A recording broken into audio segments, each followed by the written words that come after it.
Hello everyone, welcome to all of you. दोस्तों, जैसे ही बिहार शिक्षक बहाली को लेकर के और नई नियमावली आई हुई है, उसको लेकर के कई सारे कन्फ्यूजन अलग अलग लोगों में व्याप्त हो गया है। जैसे एक नियोजित शिक्षक कमेंट किए थे कि आखिर हम लोग के लिए सरकार इस नई नियमावली में क्या लेकर आई हुई है, ठीक है। या जो फ्रेश वाले शिक्षक अभ्यर्थी हैं वो ये जानना चाहते हैं कि आखिर हम अगर 1 से 5 या 6 to 8 में बहाल होना चाहते हैं तो उसके लिए इस नियमावली में जो बहाली की संख्या है वो कितना रखा गया है, या जो 9 से 10 वाले हैं, या जो अभ्यर्थी 11 से 12 वाले हैं, या जो कंप्यूटर टीचर में जाना चाहते हैं, या फिजिकल टीचर बनना चाहते हैं, या क्लर्क की ओर जाना चाहते हैं, या लाइब्रेरियन की ओर जाना चाहते हैं, तो सबके बारे में आज बारी बारी से हम विश्लेषण करेंगे। और किसी भी प्रकार का अगर डाउट आपके मन में रहेगा तो आज ये क्लियर होने वाला है कि आखिर किस विभाग में पदों की संख्या कितनी रहने वाली है। आइए बारी बारी से हम इसका विश्लेषण करते हैं और बताते हैं आखिर किस क्लास में कितनी बहालियां आने वाली है। यहाँ लिखा हुआ है कि बिहार शिक्षक बहाली, आप समझ गए हैं कि किसके बारे में बात की जा रही है। जो बहाली आने वाली है उसके लिए जो नोटिफिकेशन जारी किया गया है उसी में कौन कौन सी बातें कही गई है, और जो नियोजित शिक्षक हैं इनके बारे में इस नियमावली में क्या बोला गया है, और जो नियोजित शिक्षक पहले से विद्यालय में कार्यरत हैं उनके मन में भी कई सारे सवाल चल रहे हैं, ठीक है। उनको भी जानने की ज़रूरत है कि आखिर हम लोग के साथ कौन सी प्रक्रिया या नियमावली जो है हमें क्या देने वाली है या क्या लेने वाली है, ठीक है। आइए आगे बढ़ते हैं। सबसे पहली बात कि प्राथमिक शिक्षक की बात करते हैं, ठीक है। प्राथमिक शिक्षक में कौन कौन से लोग आते हैं भाई, तो वर्ग 1 से 5 प्राथमिक शिक्षक जब बनते हैं तो प्राथमिक शिक्षक जो है, प्राइमरी का टीचर जो हैं वो 1 से 5 के लिए होते हैं, और वर्ग 6 से 8 के लिए होते हैं। किसके लिए होते हैं? 1 से लेकर के 5 तक के लिए होते हैं, और वर्ग 6 से लेके 8 तक के लिए होते हैं प्राइमरी टीचर। उसके बाद इसमें हम ये जानना है कि आखिर 1 से 5 और 6 से 8 क्लास में जो बहाली आने वाली है, जो बहाली आई हुई है, इसमें पदों की संख्या कितना रखा गया है, कितने पदों पे शिक्षकों को बहाल किया जाएगा। तो यहाँ पर लिखा हुआ है लगभग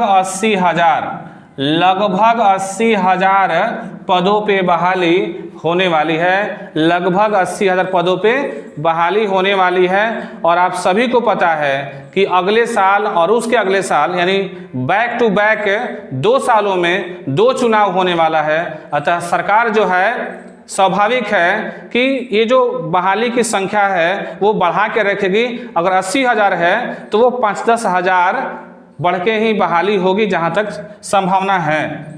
वर्ग 9 से 10 और वर्ग 11 से 12, वर्ग 9 से 10 और वर्ग 11 से 12 के लिए कितनी बहालियाँ आने वाली है, तो यहाँ आपको दिखाई दे रहा है लगभग 1.20 लाख है। इसका मतलब हुआ 1,20,000, ठीक है। 1,20,000 बहाली आने वाली है, ठीक है। तो वर्ग 9 से 10 और वर्ग 11 से 12 में आपको 1.20 लाख बहाली देखने को मिलेगा। जो अभ्यर्थी स्टेट का पेपर 1 और स्टेट का पेपर 2 पास किए हुए हैं, बस अब उनको बीपीएससी की परीक्षा पास करनी होगी। ये सरकार की गाइडलाइन है, हम तो केवल इस चीज़ को अपने माध्यम से आप तक पहुंचा रहे हैं। लेकिन जो ये रूल बना हुआ है बीपीएससी से जो एग्ज़ाम होने वाली है, हालांकि ये होनी नहीं चाहिए, लेकिन अब सरकार इसको करवा रही है तो हम लोग क्या कर सकते हैं, बस इस चीज़ को आप तक पहुंचा सकते हैं, हाँ, कि ये होने वाला है। वैसे ही 1 से 5 और 6 से 8 के लिए भी बीपीएससी के द्वारा एग्ज़ाम होने वाली है। जो पास करेंगे उनको राज्यकर्मी का दर्जा मिलेगा। बाकी जो सरकार करवाना चाहती है वो अपना कराती रहेगी। 9 से 10 और 11 से 12 के लिए भी बीपीएससी एग्ज़ाम देना पड़ेगा। चूँकि आपको पता है कि 1 से 5 और 6 से 8 के लिए सीटेट या बीटेट दोनों में से कोई पास होना ज़रूरी होता है। 1 से 5 के लिए सीटेट का पेपर 1 या बीटेट का पेपर 1 और 6 से 8 के लिए पेपर 2 पास करना होता है। और पहले बहाली इसी पे होती थी, लेकिन नई नियमावली के अनुसार अब सीटेट और बीटेट के अलावा बीपीएससी परीक्षा को भी पास करना पड़ेगा। ठीक है। और वर्ग 9 से 10 और वर्ग 11 से 12 के लिए ए स्टेट का पेपर 1 किसके लिए? 9 से 10 के लिए। और ए स्टेट का पेपर 2 किसके लिए? 11 से 12 के लिए। पहले शिक्षक बनने का ये प्रक्रिया था कि जो ये पास कर जाएंगे वो बहाली प्रक्रिया में शामिल हो सकते हैं, लेकिन अब क्या हो गया है कि 9 से 10 के लिए ए स्टेट पेपर 1 के साथ बीपीएससी पास करना पड़ेगा और वर्ग 11 से 12 के लिए ए स्टेट पेपर 2 के साथ बीपीएससी पास करना पड़ेगा। कितनी बहाली आने वाली है? 9 से 10 और 11 से 12 में तो 1.20 लाख यानी कि लगभग 1,20,000 से अधिक बहाली आने वाली है। तो जो भी शिक्षक अभ्यर्थी हैं, अगर सरकार परीक्षा कराने वाली है तो उसके लिए अभी से लग जाए तो बेहतर होगा। ऐसा लग रहा है कि सरकार पीछे हटने वाली नहीं है। जैसे अभ्यर्थी ये चाहते हैं कि जो बीपीएससी के द्वारा परीक्षा ले करके बहाली जो कराने वाली है सरकार, वो गलत है, ये नीति गलत है, इसको वापस ले और हमें स्टेट या सीटेट पर ही बहाल करे। तो ऐसा लग रहा है कि सरकार पीछे हटने वाली नहीं है। आगे बढ़ते हैं कि यहाँ दिखाई दिया 1 से लेकर 8 तक लगभग 80,000 बहाली और 9 से लेकर 12 तक 1,20,000। टोटल हो गया कितना? टोटल हो गया आपका लगभग 2 लाख। 2 लाख ये हुआ, लेकिन सरकार क्या बोल रही है? 2 से 3 लाख बहाली आने वाली है। अब 1 लाख कहाँ चला गया? आइए दिखाते हैं। 1 लाख बहाली यहाँ होने वाली है। किस विभाग में? Computer teacher. 1 लाख में कौन कौन लोग शामिल होंगे? तो उसमें कंप्यूटर टीचर की बहाली होने वाली है, फिजिकल टीचर की बहाली होने वाली है, लाइब्रेरियन की बहाली होने वाली है, क्लर्क की बहाली होने वाली है, इत्यादि विभाग में 1 लाख बहाली आने वाली है। तो अब फिर गणना करके देख लीजिए। 1 से लेकर 8 में 80,000, 9 से लेकर 12 में 1,20,000, ये हो गया आपका कितना? 2 लाख। और इस विभाग से 1 लाख, अब कितना हो गया? 1 लाख और ऐड कर दीजिए, टोटल हो गया 3 लाख बहाली आपके सामने देखने को मिलने वाली है। सरकार बोली है कि ये सभी बहालियां 2023 में ही पूरी करा ली जाएगी। ठीक है। आगे आते हैं कि दूसरा विभाग जा रहा है नियोजित शिक्षक की ओर, जो विद्यालय में कार्यरत हैं, विद्यालय में बच्चों को पढ़ा रहे हैं, उनके बारे में ये लाइन बोल रहा है। नियोजित शिक्षक के बारे में ये लाइन बोल रहा है कि जो नई नियमावली आई है इसमें कहा गया है कि नियोजित शिक्षक जो हैं लगभग बिहार में 4 से 4.5 लाख इनकी संख्या है। बिहार में इनकी संख्या 4 से 4.5 लाख है और सरकार बोल रही है कि आपको भी बीपीएससी परीक्षा में बैठना पड़ेगा। अब इसका अगला रूल क्या कह रहा है कि आपको पहले बीपीएससी परीक्षा में बैठना पड़ेगा। अगर आप इस परीक्षा को पास करते हैं तो आपको राज्यकर्मी का दर्जा मिलेगा। अगर आप इसको फेल करते हैं तो आप नियोजित शिक्षक ही रहेंगे, यानी कि जहां पहले थे उसी पद पे कार्यरत रहेंगे। ठीक से समझ लीजिए।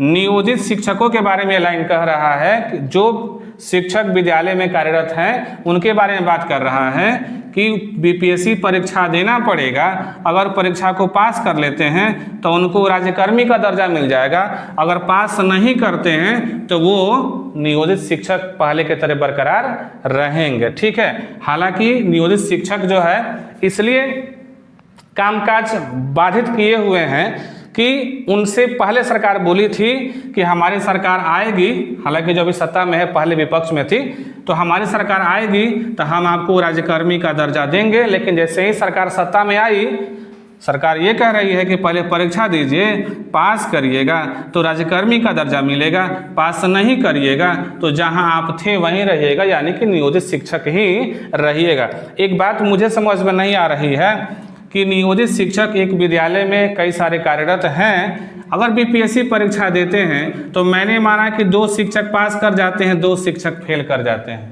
ठीक है, और बताइए कि 2 पास कर गए, 2 फेल कर गए, तो जो पास कर जाएंगे राजकर्मी हो जाएंगे और जो फेल कर जाएंगे नियोजित शिक्षक रह जाएंगे। अब बताइए कि फिर ये चारों आदमी एक साथ कैसे रह पाएंगे, कैसे रहेंगे? अब ये तो नियोजित शिक्षक ही बता सकते हैं। बस मेरा काम है इसका विश्लेषण करना। जो नई शिक्षक नियमावली आई है उसमें ये सारी बातें कही गई है, हम केवल इसका विश्लेषण कर रहे हैं। ठीक है, लास्ट में एक नियोजित शिक्षक महोदय जी कमेंट किए थे और वो कमेंट ये था, यहाँ जो प्रश्न यहाँ बना के लिखे हुए हैं कि क्या बीपीएससी पास नियोजित शिक्षकों की गणना नई बहाली में होगी। उनका प्रश्न ये था कि क्या बीपीएससी पास नियोजित शिक्षक, यानी कि जो नियोजित शिक्षक बीपीएससी को पास कर जाते हैं तो उनके जो सीटों की गणना होगी वह गणना इस 3 लाख में होगी या इस 3 लाख से बाहर होगी। तो जहाँ तक सरकार का गाइडलाइंस आया है उसमें कहा गया है कि जैसे ये प्रश्न है कि क्या बीपीएससी पास नियोजित शिक्षकों की गणना नई बहाली में होगी, इसका उत्तर है नहीं। क्या है इसका उत्तर? नहीं। ये हम नहीं कह रहे हैं, जो गाइडलाइंस आया हुआ उसके अनुसार कहा जा रहा है कि आपकी जो गणना है वो नई बहाली में नहीं की जाएगी, इसमें 3 लाख में। ये कह रहा है कि इसका आगे इसका नोट, ये अपने पद पर कार्यरत रहेंगे, साथ ही इन्हें राज्यकर्मी का दर्जा मिल जाएगा। मतलब जो नोटिफिकेशन आई है उसमें ये कहा गया है कि अगर नियोजित शिक्षक बीपीएससी परीक्षा देते हैं और पास करते हैं तो अपने पद पे, क्योंकि पहले बहाली आई होगी तभी तो वो कार्यरत हुए हैं और बच्चों को पढ़ा रहे हैं, तो अभी पदों की गणना में और नियोजित शिक्षक से कोई ताल्लुकात नहीं है। कह रहे हैं कि ये अपने पद पर कार्यरत रहेंगे, माना जिस सीट पर उनकी बहाली हुई है वो अपने सीट पर ही कार्यरत रहेंगे। बस डिफरेंट ये होगा कि जब बीपीएससी परीक्षा पास कर जाएंगे, बीपीएससी परीक्षा पास करेंगे तो आपको राज्यकर्मी का दर्जा मिलेगा, अगर पास नहीं करेंगे तो आप नियोजित शिक्षक पद पर ही कार्यरत रहेंगे, लेकिन हाँ आपकी गणना इसमें नहीं होगी। ये गणना किसके लिए है? तो जो नई बहाली होने वाली है इसमें ये 3 लाख जो गणना होने वाली है। ठीक है, बाकी चीज़ें ये जो नियोजित शिक्षक हैं उनकी गणना जो है इस 3 लाख में नहीं होने वाली है। अतः एक शिक्षक महोदय का कमेंट था, अब ऐसा लगता है कि उनका जो सवाल था, जो प्रश्न था, अब उनको मिल गया होगा कि हमारी गणना नई बहाली में होगी कि नहीं होगी।